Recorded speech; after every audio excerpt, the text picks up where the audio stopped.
Canberra for Cam's Mortgage Minute on Thursday, January 31st, the last day of January.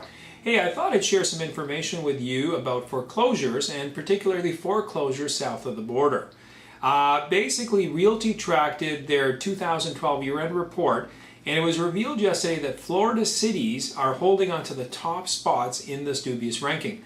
The report surveyed 212 metropolitan areas with populations of at least 200,000, and the foreclosure activity was up to 57% from 2011, with improvements marked in 120 of the surveyed markets. But the level of foreclosure activity has dipped, though, from 2010, which was at peak for most of these markets. Markets with foreclosure activity in 2012 took the first steps in finally purging a lot of this property that's been kind of sitting around, not necessarily was listed, and finally the banks and the lending institutions are throwing it out there. But the underlying fundamentals in those markets are slowly beginning to improve according to this report. However, it's still an opportune time to jump into the foreclosure market if you're looking for it.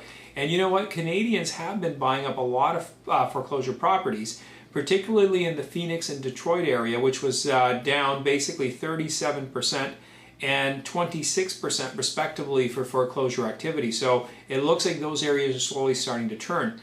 With foreclosure activity in Florida is pretty much where it's really strong. With Tampa, it was up 80% and 36% in Miami. So in 2013, where's the opportunities according to Realty Track?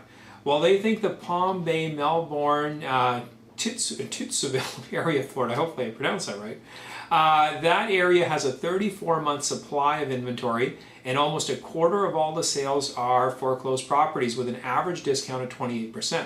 Foreclosure activity was up 308% in 2012 from 2011 in that area.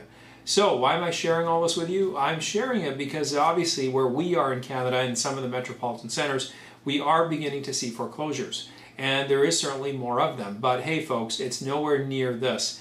These numbers were just sheerly massive, and there's been lots of buying opportunities. And I'm going to have to call that person back because I'm just going to finish this up. There's been lots of activity, and I mean, it's certainly, if you're looking for a foreclosure, there are certain steps that you have to exercise and take when you're buying a foreclosure. If you are interested in making such a purchase, basically in this side of the border, because we don't do foreclosures in the U.S., give us a shout at the Auxilium team. We're more than happy to help. We'll go through the process with you. We'll make sure that when you're ready to get to that bidding stage that you are qualified and you're good to go. Questions, like I said, contact me. Cam the Mortgage Man contacts us at the Auxilium team.